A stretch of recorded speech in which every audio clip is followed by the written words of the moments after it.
Hello, Internet! Welcome back to another episode of Stoneblock 3. We have been having some fun with this one. So the very first thing that I do want to show everybody is that we finished the track going all the way out. Go here on a map a little bit easier. We finished the rail going all the way out, all the way to the end, and I even put in a little bend here that takes us down to the closest one of these end cities. So when we get to that, we'll be able to access it really easily. And I've got my little fox mover here, so we can hop on here, and we can actually head down this way, and you can kind of see what it looks like. All right, so this is the first of the stations that I've put in. This is, as you can tell from the name, this is the Stone Dungeons. So this is right in between the big dungeon that we've explored already and the small dungeon that we've explored already. There is, of course, another spawner dungeon here that we could still check out, and then there's another one up here. You know, there's a few of them around that we can head out to and explore, and then there's this one that our tunnel actually goes right underneath. I will probably do that at some point. Maybe even go up to this big dungeon too to check it out. I don't know that we really need to. For any, I don't think there's anything that we're missing out of those, but collecting some more spawners would be fun. All right, and then this is the next station that I have set up, and this is basically kind of right towards the beginning of this cave system. I've called it just the stone caves, and it's would be fun, I think, at some point to go in here and kind of explore this. I don't typically like caving in Minecraft, but this might be interesting to try to get into one of these caves. And here's the next of the stations. As you can tell, this is towards the beginning of the Nether ring. And I probably could move this station, to be honest. I don't really know that I need to be able to stop right here. But it's still handy. We got the piglins walking around because unfortunately they still spawn at these light levels. We'll get regular piglins too. There's the Nether dungeon. And you just got hit by a train. That happens occasionally. Yeah, the piglins are mad at me because I'm not wearing gold. But we just passed the Nether dungeons tag, which is where the various dungeons are. I don't want to stop because I'll get attacked by piglins. Right, and then here we've got another train station that is right at the beginning of the end ring. And if we pull the map out, you can see it's kind of right there. I do need to go back and actually go through this. That other train station is like right about here. We need to dig up into this, or down maybe? I think it's down. Yes, this dungeon is actually below the tunnel. But we do need to dig down and go through this dungeon.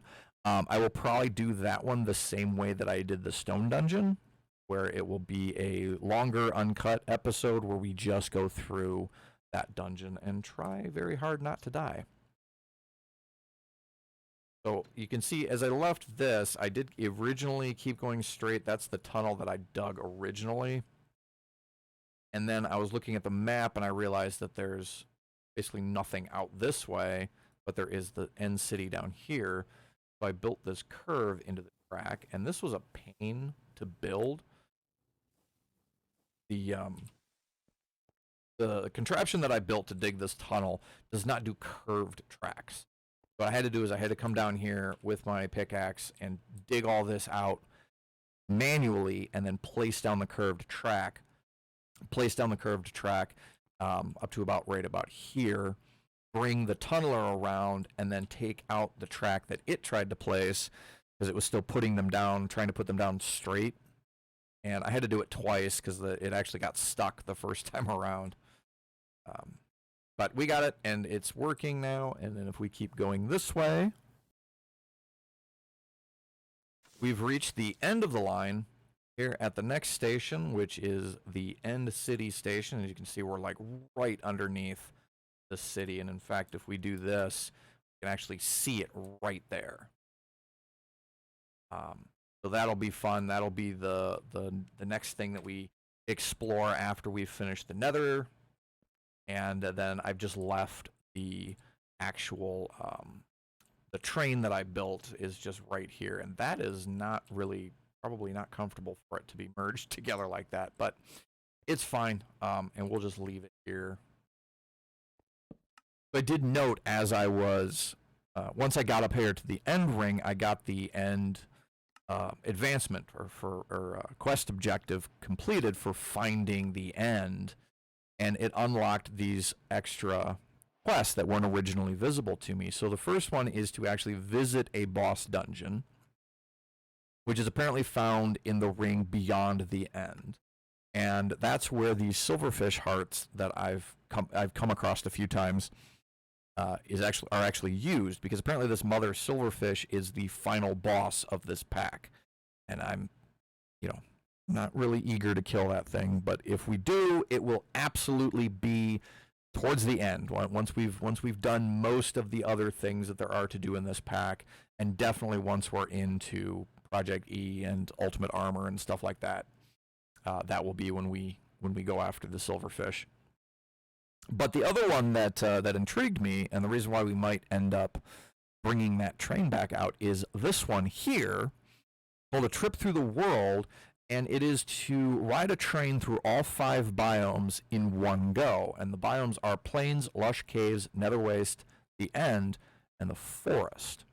Now, obviously, this is the end and this is the nether, but what is probably not immediately obvious is that the biome where you first spawn counts as a plains.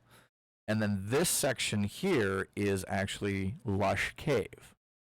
You can see down there at the bottom, the map actually tells you what biome it is. Now the question is, where's the forest? Well, the forest biome is actually here.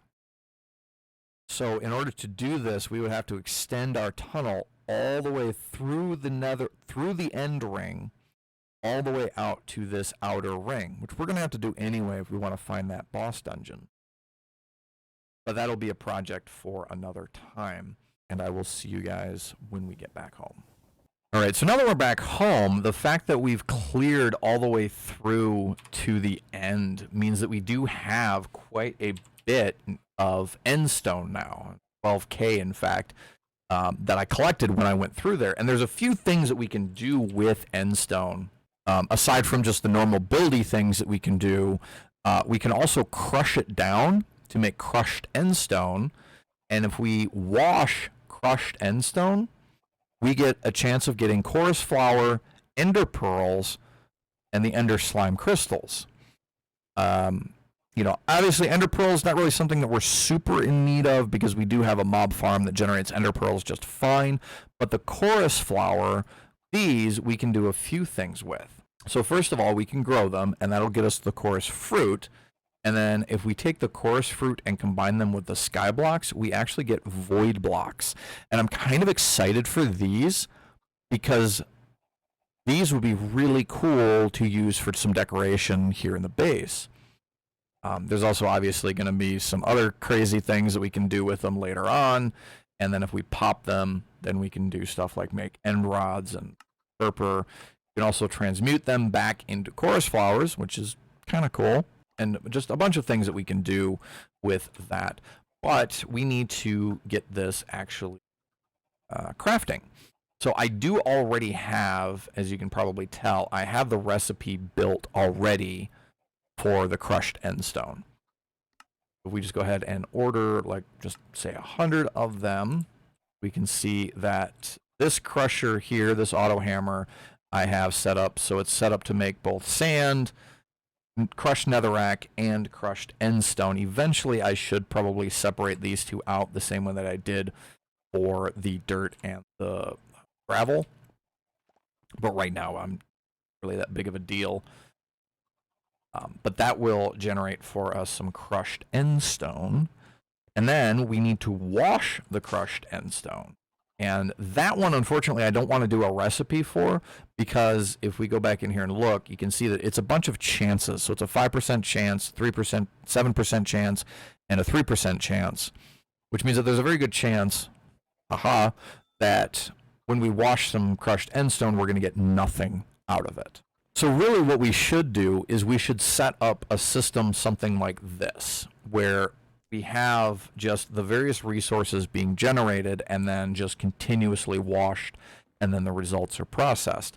We could even do something like what we have here, where we have the sand coming up, being haunted, and then being placed over on the other one to then be washed. But that's what we're going to have to do now, is we're going to have to figure out a way to wash the crushed end stone and then do something with it. And I think what I want to do is I think I want to just add another fan right here. We can probably just put it right here. First, I think we need to go look over and take a look at our rotational force generation system and see if maybe we can't improve that a little bit. All right, so I've been thinking about it for a little bit, and what I need is more speed out of my create system. See, these generators, they're moving at a good clip, and they're generating quite a bit of stress capacity, but they're not really moving with that much speed. And I've been trying to figure out a way that I can include one of these rotation speed controllers into this system. Go up here where I can look at it a little bit better. Into the system somewhere between, like, it's got to go between this belt and this belt, or like right there,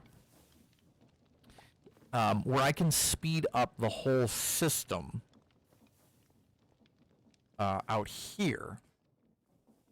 Because what I'm running into, I set up this little, like, I guess you'd call it like I'm not sure what you'd call this, but each one of these drawers is set up with all of the materials that I typically keep inside my toolbox, and you can see I've been filling up my toolboxes with them. And the idea is that I can just grab these. They'll have, they'll be nice and full of all the different materials that I need when I need to go build a create contraption. But the problem is, and you can see this one right here working on making the plates, it takes a while to run through and make these. And I can speed this up by quite a lot. The problem is that I don't have a really good way of getting the speed. I can hook the rotation speed controller in, but then I'm running out of network stress, because most devices in Create, as you increase the speed, it also increases the stress that that device uses. Yeah, but what I need is more speed, and I've been trying to figure out a good way to do that. And I know that if we can get the boilers hotter, we can increase the heat there in that third row, they will go faster. The problem with that is that in order to get more heat for these, I need to do blaze burners. And we can get blazes. Blazes are accessible to us. You can see I've got this tunnel all the way out, and we've got the dungeon here that we still need to explore, and there are blazes in it. As I was digging it, I was seeing them spawning on the map. So there are blazes in here that we can go in there and harvest. The trouble is, and the reason why I'm kind of debating what I want to do with this, is you have to feed them. You have to feed the blaze burners continuously in order to keep them at full temperature, so they actually generate the additional heat that you need in order to run your steam and your steam engines at full speed. Given that this isn't just a create pack, we have more mods in here than just create, obviously. Applied energistics cable right here, which means that we have other options for how we can generate rotational force to run our create machines. And what I'm thinking about doing is using those.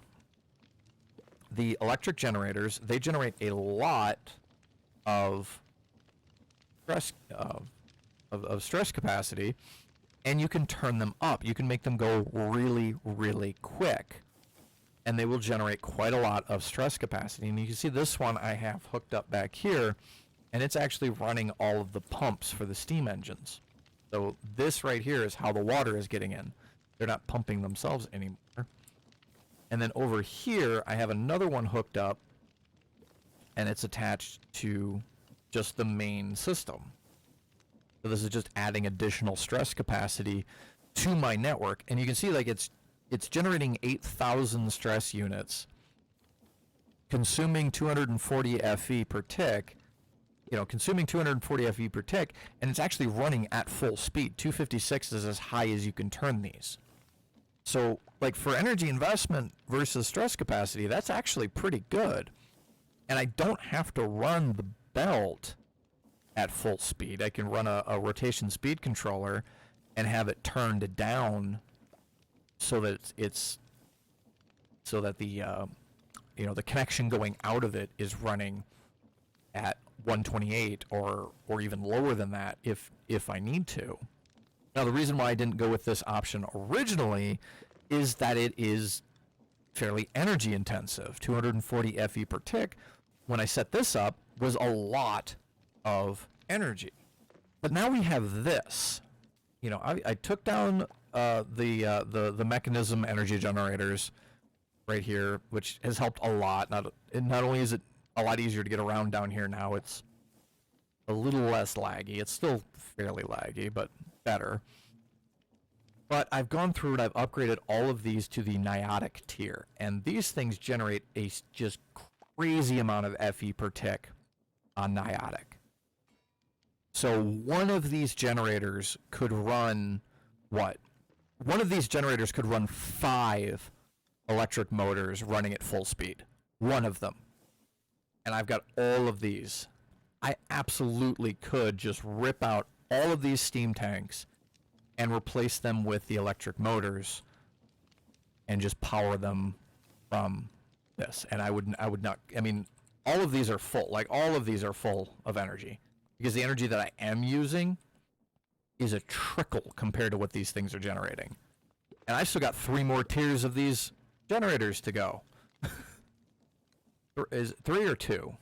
We're at the Niotic. Okay, I've got 2 more tiers of generator because we've got the Spirited and we've got the Nitro. So I think that's what I'm going to work on. I'm going to rip out all of this and we're going to replace it with a bunch of those. And there we have it. We have ripped out all of the steam tanks and completely replaced every single one with the electric motors. As you can see, we've got quite a bit of them here. There's 10 attached to each row of encased chain drives. And so I've got 1, 2, 3. There's 30 of them here. And all of that, all 30 of those electric motors running at maximum speed is producing a whopping 200,000 stress units, as you can see right here. And then coming out, so all of them are attached to a shaft right here, goes up to this, attaches to this rotation speed controller, which then attaches to the overall network. And you can see that we are currently running this at maximum speed, so I actually could take this out if I needed to, but I'm going to leave it just in case I do need to slow things down at some point. So this side over here, this is just casing, and then these chain drives are just here for decoration, just for the symmetry, because I do actually rather like how this looks. Particularly from above, if we come up here, you can kind of see that it looks kind of nice. I want to do something a little different with the floor, but the actual generator itself looks really good, and I'm very happy with it. We can also expand this as well. We can keep going out this way, or we could even build another layer of this up on top. We'll just have to watch out for or move that ME cable. All right, so with the create kinetic stress taken care of, the next thing that I want to do is I want to start progressing more with Britannia. And as you can see, we've got this really small area built up for a lot of the things, but the thing is that we're going to need to build the Terra Steel Plate, and we're going to need to build the Elven Gateway, and a few other things here and there. And unfortunately, I don't really have any more room right here to build things. You can kind of like, that's where the plastic setup is. That's where the sheep farm and cows are. I still need to do something with the cows. And we really don't have any more space. We could go up, kind of where I built the, this is the crafter for the electric motors. I needed to build a special one for that. Really don't have any more room, but if we go down, we end up down here. And as you can see, I've already gone through and I've made a ton more endo flames. And I've got a full mana pool here. I've also got a full mana pool over here with the Elven Gateway all set up and ready to go. But what we want to do is we want to start that gateway up so that we can start working on the Elven trades. And I should have enough mana currently to be able to open the portal. We'd come over here and click right here.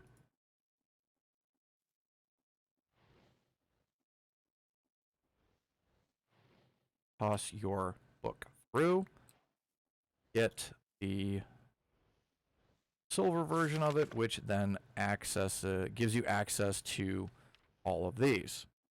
But now that I have this open, we should be good. The mana setup that I have, double check. Yes, it looks like this will sustain it. We can also close the portal if we really need to. You can just break I think you can break any of the blocks. You can definitely take the core out and that'll close the portal.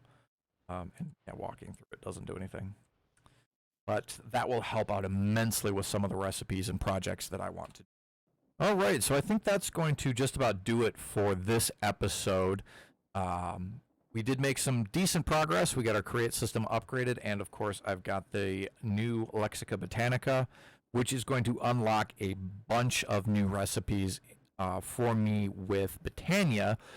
There's a few things that I want to do with that. One of the things is definitely going to be to upgrade my mana generation from using the Endo Flames to using the cake flowers.